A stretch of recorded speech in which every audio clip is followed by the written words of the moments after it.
Bonjour à tous et bienvenue dans cette nouvelle vidéo, ou devrais-je dire plutôt podcast audio parce que ça sera plus un podcast qu'une vidéo que je vais agrémenter de quelques images, voire quelques vidéos.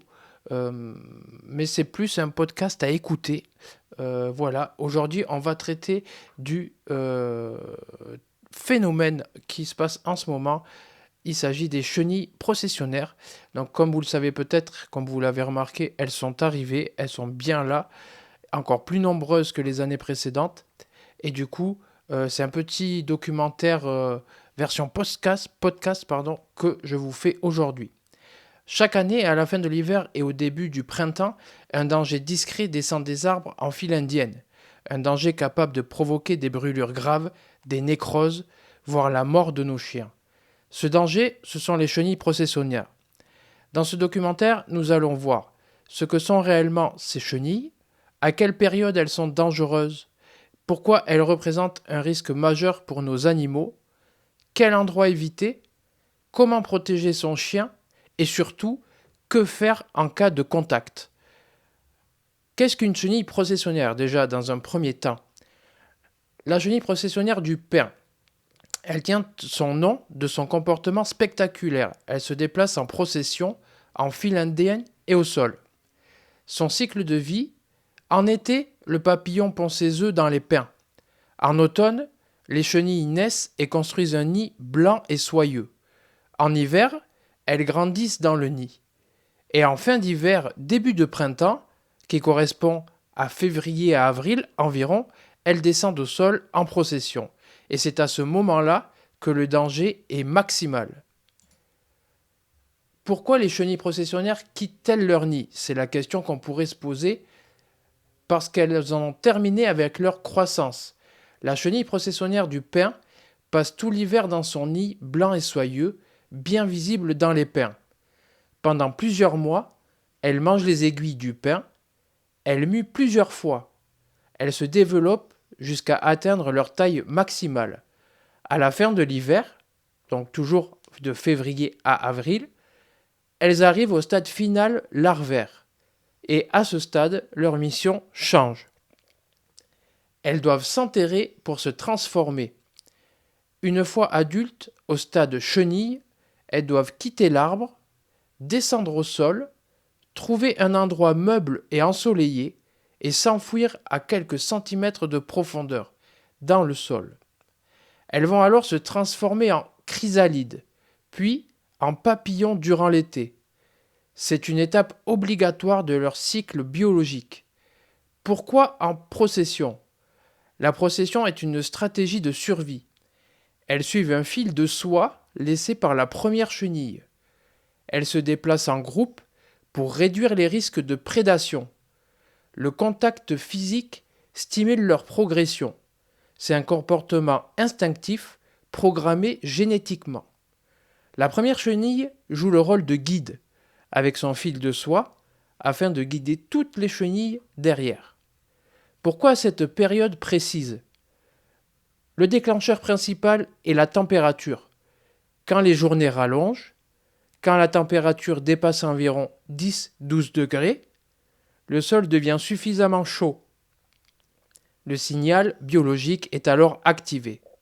C'est pourquoi on observe les processions surtout en février jusqu'à mars et parfois janvier ou avril selon la météo et ainsi avec le réchauffement climatique également.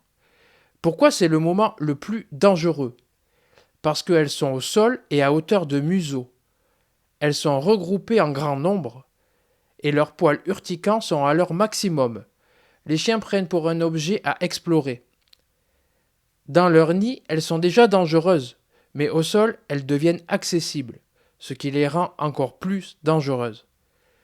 Et avec le réchauffement climatique, les hivers plus doux permettent une survie accrue, des descentes plus précoces et une extension vers le nord. On observe des processions dès janvier dans certaines régions. En résumé, les chenilles processionnaires descendent du nid parce qu'elles ont fini leur croissance, parce qu'elles doivent s'enterrer pour devenir papillons, et parce que la température déclenche ce comportement. Attention, ce n'est pas une fuite, c'est une transformation. Il existe également la chenille processionnaire du chêne. La période de risque pour cette chenille est de mai à juillet principalement. Elle est moins dangereuse pour les chiens que celle du pin, mais peut provoquer quand même des réactions sévères. À faire attention. Pourquoi sont-elles si dangereuses alors ces chenilles ? Eh bien, les chenilles processionnaires sont recouvertes de milliers de poils microscopiques urticants. Ces poils se détachent facilement. Ils se transportent par le vent. Ils restent actifs même après la mort de la chenille. Et ils peuvent rester dans l'environnement pendant plusieurs mois. Ils contiennent une toxine appelée toméotopéine. Pourquoi les chiens sont-ils particulièrement à risque ? Les chiens reniflent le sol. Ils peuvent lécher. Ils mordillent également. Ils explorent leurs truffes et avec leur langue. Et le résultat, c'est que la langue est bien souvent la première zone touchée. Les périodes les plus dangereuses. Pour la chenille du pin, ça sera donc de janvier à avril. Pic de danger de février à mars. Pour la chenille du chêne, ça sera de mai à juillet. Attention, toutefois, avec le réchauffement climatique, les périodes peuvent s'étendre. Les zones à éviter absolument. Les chenilles processionnaires vivent principalement dans les forêts de pins, dans les parcs avec des pins ou avec des cèdres, également avec des sapins, des jardins contenant des pins, des aires de jeux boisées, des sentiers forestiers en fin d'hiver, des zones urbaines plantées de pins décoratifs. Même en ville, le danger est réel. Les symptômes chez le chien. Les symptômes apparaissent rapidement, entre 5 et 30 minutes après le contact.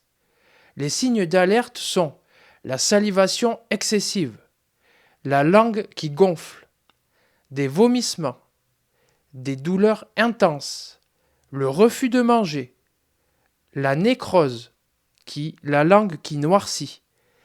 C'est ça la nécrose. Des difficultés respiratoires. Sans intervention rapide, la langue peut partiellement se nécroser. Que faire en cas de contact ? Il faut une réaction immédiate. Ne surtout pas frotter. Rincer abondamment avec de l'eau, sans émettre de pression.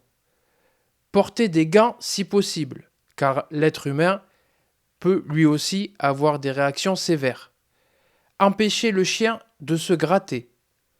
Ensuite, il faut aller immédiatement chez le vétérinaire le plus proche. C'est une urgence vétérinaire, même si les symptômes semblent légers. Attention. Traitement par le vétérinaire. Le vétérinaire pourra administrer des corticoïdes.